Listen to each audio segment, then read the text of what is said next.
This video will help you learn and get started with the Linux or Unix command line by helping you learn all the basic commands that you need to know. So I'm going to open the terminal on my Mac machine. You can open your default terminal on any Linux machine that you have. If you're on Windows, you can use git bash or WSL, which is the Windows subsystem for Linux. So I'm in my terminal right now. I'm gonna just increase the size for better visibility. And the first command that we're going to learn is cd. Cd stands for change directory. So when you want change directories or move into a folder or come out of a folder or go into a folder in a specific location in your computer, you can use the cd command. So for example, I want to go into my downloads folder. I type cd space for the second argument, and I call this downloads, which is the name of the folder I want to move into. And all commands, anything you type into the command line is case sensitive, so that's just something to be cautious of. So now I've moved into the downloads folder. Now to come out of a folder, you can type cd dot dot. But an important thing to notice, this dot dot, the second argument we've written over here, is not specific to cd. It's just specific to how files or the file tree or the file paths are in Unix systems. So if you want to come out of a folder, you type cd dot dot and you're going to come one level out of it. Another thing you can do is, so if I go back into the downloads folder, I could come out of a folder and go into the folder with a single command. So I can type cd dot dot slash. So the first thing I'm doing is coming out of the folder, and the second thing I'm going to be doing is going into another folder, or I could go into the same folder. So now maybe let's try the documents folder. So I came out of a step and then I went back into one. So this is just how file paths are generally in Unix systems. So to clear the terminal window, I just hit Ctrl L, or you can type clear. So that is change directory. Now the second command we'll be learning is ls. So anytime you change directories or come out of a directory or go to any new location in your file system, you might want to know what are the current folders and files in that directory. Now a common thing is folders are generally referred to as directories, in case you don't understand anything in the future. So by typing ls, I can see the current documents listed in this folder. So currently there's nothing. But if I go to the downloads folder, so I'm going to go back a step and then go into the downloads folder now. Now let's type ls again. So this lists the current folders and directories in this directory that I'm currently in, which is downloads. So I can see a list of files and folders. Currently there are no folders over here, but this is useful to see what is present in that current directory. Now the next thing that we're going to learn is to create a folder. So I'm in my downloads folder, so I could create a new folder using the mkdir command. So this is just short form for make directory. So if I want to create a new folder called hello, I say mkdir hello. So I give it one argument apart from the first argument, which is just the name of the command. Once I hit enter, it doesn't look like anything's happened, but when we type ls again, we can see an extra folder over here called hello. So our folder is created. Now we could obviously go into the folder with the cd command. This time no uppercase, because the folder's name is actually all in lowercase. Now I've gone into the folder. Now to type ls again, it's completely blank because we've just created it. Now just like how we can create folders, we can also create files. So that can be done using the touch command. So touch space the name of the file that we want to create. For example, hello.txt. So when you create a file, generally there's a file extension to it. So I'm just creating a simple text file. Or if you want a rich text file, you can always use .rtf. So I create touch hello.txt. So my file is created. Now to verify the file is actually being created, I can use the ls command. So by typing ls, I can see that a new file has been created called hello.txt. Now the next command we're going to learn is the cat command. So I have files now, but I want to know what's in the file. So I can simply type cat space the name of the file, and that prints out the contents of the file to the command line. So the file has just been created. There's nothing in the file, so it's actually correct that when I type cat hello.txt and hit enter or return, I don't see anything. But there's one other command apart from cat, which is less. So less, and then you provide the name of the file again. It does the same thing as cat, but it provides you the content of the file in the entire, taking up the entire window of your terminal. So for large files, this might be very useful. So at the end of the file, at the end of all the content, you can see the name of the file and then in parenthesis end. So there's no files currently, so this is actually correct. Now to exit this view and come back to our commands, we can just type q. So we're back.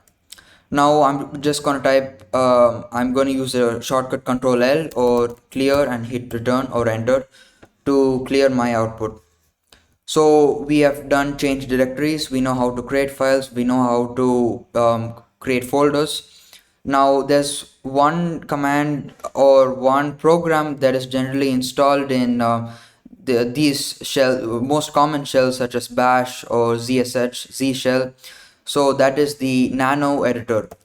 So Nano is a program which is installed by default on most of these terminals, and we can access this command line editor using the Nano command. So we just created a file called hello.txt.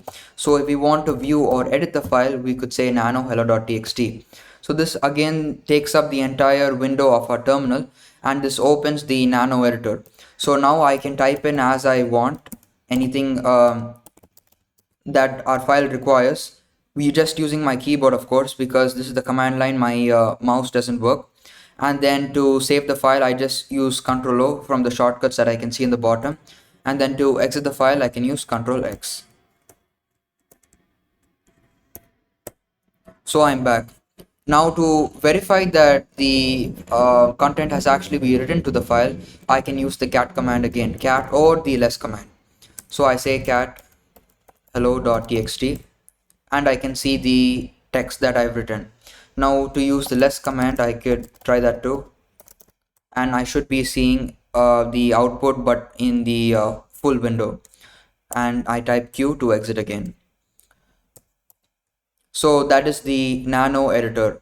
Now there are a few other commands. One essential command which most people would use on a regular basis is the pwd command. So this doesn't take any other arguments, just the name of the command, and this command actually stands for the present working directory or the current working directory.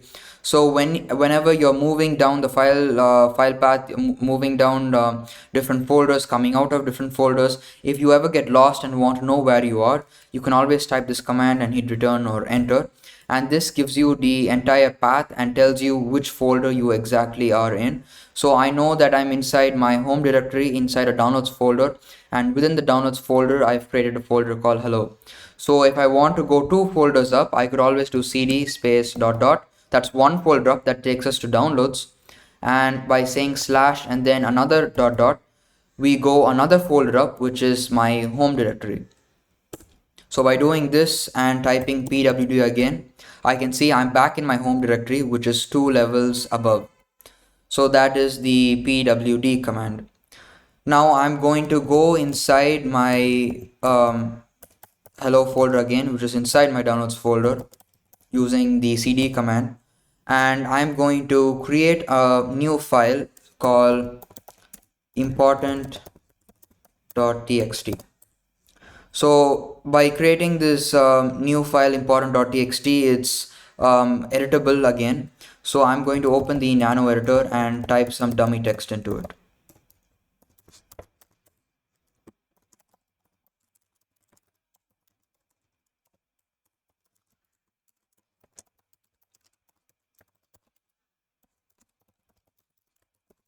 So I can save the file again by using Ctrl O, and then I can exit by saying Ctrl X. So I've written to this file. So the command that we're going to learn right now is the copy command, the cp command. So to make copies of a file, you can use cp, and then the first argument you provide is the name of the file you want to copy. So I'm going to use my important.txt file, and the next argument you give is the file or the location of the file that you want to copy to. So if I want to make a copy of the file in the same directory, I provide a new name to the file. For example, test.txt. So before doing this command, I'm going to clear the terminal output, and I'm going to use ls to see what files are inside. So I can see there's already a hello.txt and important.txt file. So I'm going to use my copy command now, and then I'm going to use the next file, the renamed file's name. So I'm going to call this test.txt. So by hitting enter, I make a copy, and then to verify it, I type ls again, and I can see that there is a file called test.txt here. Now to verify that both files are identical, I can use the cat command. So you can see the output for important.txt, and let's see the output for test.txt, which should be the same, and it is. So we know how to make copies. Now you can also make copies in different folders. So for example, I created a folder called test, and now my cp command, instead of saying just the renamed file's name, I can say let's go inside the test folder, so that's in our current directory, slash and then my file's name. So I can call this file also important.txt because it's a different folder. We can have a file with the same name, or I could provide a different name. I'm just going to provide my name. So this also works. Now we obviously have our important.txt file here, and we can see this test folder has been created. So let's go into the test folder and type ls again to see my file. So there is a file which I have created, which is the duplicate file's name. Now to print out the contents of this file, we can see that it is the same. So that's how you copy files and duplicate files. The same thing can also be done with folders. So I'm going to come out one level, and we can see our test folder is there. So let's copy a folder, but this time we have to use an R flag. An R flag is important for folders to be copied. So let's copy our test folder, and let's specify the new folder's name, and let's call this hello. Now let's type ls again, and we can see we have a hello folder and a test folder. So let's go into the test folder just to remember what files we have. I do have my aditya.txt file. So let's come out again, and let's go into the hello folder to see what files are there. So we see the same file over there, and to verify one last time, it is the same.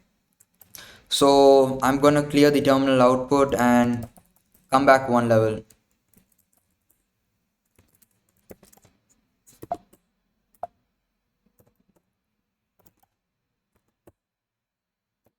So the next command that we're going to use is the mv command, which is the move command. So if you want to move a particular file to a different location, if you want to remove it from the current directory and put it into a new directory, or if you simply want to rename a file, which is removing it from the current directory and putting it into the same directory with a different name, the move command can be used, or the mv command. So we already have a lot of files, so I'm going to start with the hello.txt file. So I use the move command. In this current situation, I'm going to use it to rename my file. So I use the move command, specify my first argument as hello.txt, and my next argument is going to be the renamed file's name. So I'm going to rename it with my name. So I'm basically removing it from the current directory and putting it back into the current directory with a new name. So when I type ls again, I shouldn't see hello.txt but a file with my name. Now I'm going to clear the terminal output again, and now I'm going to create a new file, and let's call this dummy.txt, just a new file we don't care about. Now what I'm going to do is I'm going to move the file from the current directory and put it into a new directory. So let's type ls again to see what files we have. Now I'm going to put it into the hello directory. So let's use the move command again. Let's say specify the current file that we want to move, and then our second argument is where we wanted to move it. So in our current directory, a file called hello, and then inside that a folder called hello, and inside that directory or folder, I'm going to create the file called let's call this also dummy.txt. Doesn't matter because it's in a different directory, and this file will have the same contents as the file that I just created prior to this. So by doing this, it should have removed the file from my current directory. So the file isn't there. But once I move into my hello directory, I should see the file over there. So that's how you move files. So now we moved files, we've created files, we've copied files, we've done the same thing for directories or folders. But how do we remove a file or delete a file in case something goes wrong? So for that we have the rm or the remove command. Now to remove files it's extremely simple. You type rm space the file's name. Now let me just use ls command to see what files I have. So let's remove the file with my name first. So I say rm space the file's name and enter. It's gone. Now to type ls again, we don't see the file again. Now I'm gonna go back another directory and attempt to remove the folder. Now for folders you have to specify an argument or a flag -r and then specify the folder's name, or else it's not going to work. So I'm going to say rm flag r and then hello. So that removes the hello folder, and to verify it using the ls command we don't see it anymore. So we've successfully removed files and we've removed folders using these commands. Now there is an extra command called rmdir which is specifically for removing directories, but this command only works if the directory is empty. So if I'm right, we have some files in the test directory. Let's just verify that by going into it and typing ls. So we do have some files. Now I'm going to come out one directory and attempt to remove it using the rmdir command. So it says the directory is not empty. Now the rmdir command won't work, so we can definitely use rm but with the r flag and then specify our folder's name, and that does work. So now we don't see any folders in the directory right now. So this wraps up the tutorial on all the basic Linux commands, and I've mentioned a small cheat sheet in the description below which shows you a list of commands that I had explained with their example usages in case you forget or want to refresh. Thank you for watching.